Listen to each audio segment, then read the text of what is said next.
यंदा एल निनोच्या प्रभावामुळे शेतीचं गणित बिघडलंय. सरासरी इतका पाऊस झाला असला तरी तो अगदी कमी कालावधीत झालाय.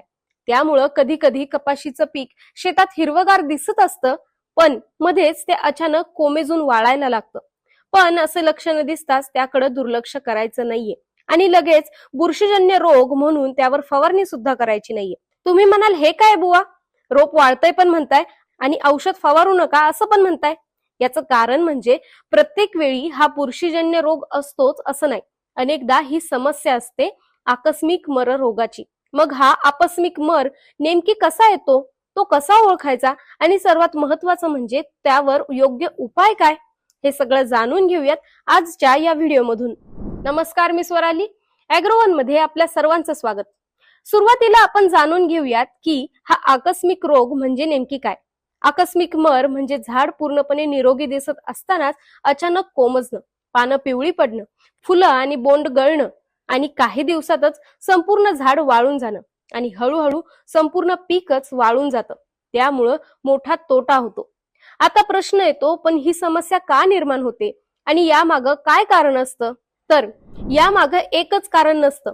दिवसाचं तापमान 38 अंश सेल्सिअस पेक्षा जास्त असणं, पावसाचा खंड पडून पाण्याचा ताण येणं, अतिवृष्टीमुळे शेतात पाणी साचणं, निचराचा अभाव असणं, कमी सेंद्रिय कर्ब असणं, सतत कपाशीची लागवड आणि खतांचं असंतुलित व्यवस्थापन ही मुख्य कारण आहेत. काही वेळा फ्युजेरियम विल्ट, व्हर्टिसिलियम विल्ट किंवा चारकोल रॉट या बुरशींचाही प्रादुर्भाव असू शकतो. मग हा आकस्मिक मर रोग आपल्या कपाशीच्या रोपात कसा ओळखायचा, म्हणजेच त्याची लक्षणं कोणती? तर सहसा सुरुवातीला सकाळी झाड ताजं दिसतं, पण दुपारच्या उन्हात अचानक कोमजतं. नंतर पानांचा रंग फिका पडतो, ती पिवळी होतात आणि खाली झुकतात. पीक जर जास्त दिवसांचं असेल तर फुलं आणि लहान बोंड ही गळायला लागतात. शेवटी झाडाची वाढ थांबते आणि संपूर्ण झाड वाळतं. जर खोडाचा उभा छेद घेतला आणि आतला भाग हा तपकिरी किंवा काळसर दिसत असेल किंवा मुळं कुजलेली दिसत असतील तर बुरशीजन्य मराची शक्यता असते. त्यामुळं आता सर्वात महत्वाचा भाग पाहूयात, तो म्हणजे व्यवस्थापन. पहिले तर शेतात पाणी साचू देऊ नका. पाऊस झाल्यानंतर अतिरिक्त पाण्याचा लगेचच निचरा करा. पावसाचा खंड पडला असेल तर जमिनीतल्या ओलाव्यानुसार 8 ते 15 दिवसांच्या अंतरानं सिंचन करा. त्यानंतर संतुलित खत व्यवस्थापन करा. माती परीक्षणानुसार मुख्य, दुय्यम आणि सूक्ष्म अन्नद्रव्यांचा वापर करा. जर झाडांवर शारीरिक ताणाची लक्षणं दिसू लागली तर 1.5 किलो युरिया आणि 1.5 किलो सल्फेट ऑफ पोटॅश म्हणजेच पांढरा पोटॅश 100 लिटर पाण्यात मिसळा. या द्रावणाचे प्रत्येक झाडाला 150 ते 200 मिली बुंध्याजवळ द्या. यानंतर 8 ते 10 दिवसांनी 2 किलो DAP 100 लिटर पाण्यात मिसळून तयार केलेल्या द्रावणाचे 150 ते 200 मिली प्रति झाड मुळाजवळ द्या. त्यामुळं झाडावरील ताण हा कमी होण्यास मदत होते.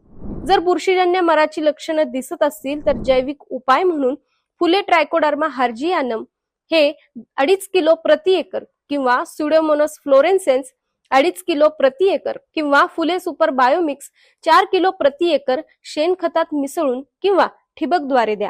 प्रादुर्भाव जास्त असेल तर कॉपर ऑक्सिक्लोराइड 50% WP 2.5 ग्रॅम अधिक युरिया 10 ग्रॅम प्रति लिटर पाणी किंवा कार्बेंडाझिम 50% WP 2 ग्रॅम अधिक 10 ग्रॅम युरिया प्रति लिटर पाणी या द्रावणाची झाडाच्या मुळाशी आळवणी करा. लक्षात असू द्या, कपाशीतील आकस्मिक मर म्हणजेच प्रत्येक वेळी बुरशीजन्य रोग नसतो. त्यामुळं आधी कारण ओळखा आणि त्यानुसार उपाय करा. योग्य निचरा, संतुलित खत व्यवस्थापन, वेळेवर सिंचन आणि योग्य जैविक किंवा रासायनिक उपाय केले तर मोठं नुकसान टाळता येऊ शकतं. ही माहिती कृषी विज्ञान केंद्र धुळे येथील मृद विज्ञान विषय विशेषज्ञ डॉक्टर आतिश पाटील, पीक संरक्षण विषय विशेषज्ञ डॉक्टर पंकज पाटील, कृषी विद्या विषय विशेषज्ञ श्री जगदीश काथेपुरी यांनी दिली आहे. तुमच्या कपाशीमध्ये अशी समस्या दिसली का आणि त्यावर तुम्ही कोणता उपाय करता? कमेंटमध्ये नक्की सांगा आणि अशाच शेतीविषयक माहितीसाठी ॲग्रोवनला फॉलो आणि सबस्क्राईब करायला विसरू नका.